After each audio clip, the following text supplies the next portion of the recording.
大家好，我是小诺，今天给大家分享韭菜盒子美味的新做法，不擀皮儿，省时又省力，皮儿薄馅大，不破皮不露馅，凉了也不硬，鲜香又美味。下面跟着视频一起看看我是怎么做的吧。我们先来和一个面团，准备300克的普通面粉，往里面加入3克食盐，增加面粉的筋性，用筷子充分的搅拌均匀。然后再用200克30度的温水和面，边倒边搅拌，搅拌成面絮状。用温水和面好消化，凉了也不会硬。搅拌成这样的大面絮状，下手揉成面团。按照这个比例和出的是一个偏软的面团。最后把它揉成这样一个偏软的面团，然后放到面板上，再继续揉一揉，把面团揉得更加光滑细腻。再搓成长条，分成大小相等的面剂。取一个面剂，把它拉伸拉长，然后折叠，再拉长，再折叠，再给它向中间折叠，像这样折叠成一个小面团，再给它团一团，团成这样光滑的小面团就可以了。全部做好，再准备一个盘子，在里面均匀的刷上一层食用油，这样可以防粘。把团好的面团摆放到盘子中，再轻轻的给它按压一下，按压成一个小饼状。然后在面剂的表面再刷上一层食用油，锁住水分，用油封住醒面，还可以增加面团的延展性和筋性。全部刷完，盖上保鲜膜，松弛40分钟以上。松弛的时间越长，这个面的筋性越大。利用醒面的时间，我们再来准备馅料。准备一把韭菜，一定要提前清洗干净，并且控干水分，根部切去1刀不要。再切成韭菜碎，切好后装入大碗中，往里面加入烧油，锁住水分，用筷子充分的搅拌均匀，形成油膜，这样在做韭菜馅时就不会出水，颜色也更加的翠绿。搅拌均匀后，把它放在一旁备用。再准备一把粉丝放入碗中，往里面加入温水，把粉丝泡软。碗中打入3颗鸡蛋，用筷子将鸡蛋充分的搅散。锅烧热，加入食用油，油热倒入鸡蛋液，用筷子快速的搅散，炒成鸡蛋碎。再用铲子铲一铲，把鸡蛋碎铲得碎一些，然后盛入盘中放凉备用。粉丝泡好了，把粉丝控水捞出，放在菜板上，再切成小段。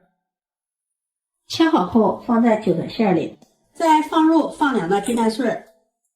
接下来调味，往里面加入1勺食盐，1勺鸡精，1勺味精，不喜欢吃的也可以不放。再淋上小磨香油增香，其他的调料就不用放了，用筷子充分的搅拌均匀。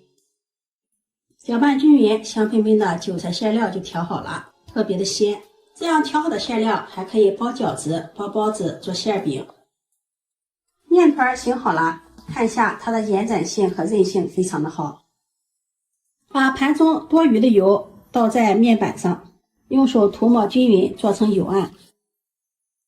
取一个醒好的面剂放在面板上，用手按压，把它推开，推成一个大薄饼。不用擀面杖，像这样很轻松的就把它推开了。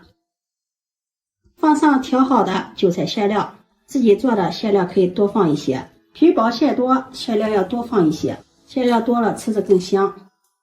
然后提起一边的面皮，像包包子一样给它捏直，然后再左一下右一下了给它收口，多余的面疙瘩给它揪下来，再给它捏一捏，捏得平一些薄一些，留下的这个面皮向上给它拉扯，封住这个封口，翻过来再给它整理一下，然后用力的摔在面板上，这样一摔，馅料分布的比较均匀，再用手按一按，把它整理成圆饼，这样饼皮的薄厚更加的均匀，更加一致。像这样一个韭菜盒子的生坯就做好了。全部做好，电饼铛预热，放上饼皮，再整理一下，在饼皮的表面刷上一层食用油，防止水分流失。盖上盖子，大火烙2分钟。时间到了，打开盖子，饼皮非常的薄，可以清楚的看到里面的馅料，非常的漂亮。用铲子给它翻个面，再烙另一面，烙至金黄，饼微微鼓起，再翻面，烙另一面，把另一面也烙至金黄。一直把饼烙至2面金黄，像这样圆鼓鼓的韭菜盒子就做好了。出锅装入盘中。这样做的韭菜盒子2面金黄，个个皮薄馅多，不破皮不露馅，而且非常的柔软。掰开看看，里面的馅料特别的鲜香，韭菜也不出水。看看这饼皮非常的薄，非常柔软。尝上一口，既有酥脆的口感，也非常的柔软筋道。里面的饼皮也是非常的薄，没有硬疙瘩，2面皮薄，好吃到停不下来。这样做的韭菜盒子用温水和的面，特别的柔软，即使凉了也不会硬。当做早餐饼，面团也可以提前1个晚上醒面，第2天直接做馅料，节省时间。刚出锅的韭菜盒子表皮还有点脆脆的，非常的柔软筋道，听着吃起来口感更香。喜欢吃韭菜盒子的朋友试试这个做法吧，非常好吃，做法简单省时，强烈推荐。今天的视频就分享到这里，如果你喜欢就收藏起来试试吧。喜欢我的视频记得点赞、关注、转发，点我头像可以看到更多美食视频。我们下期视频再见。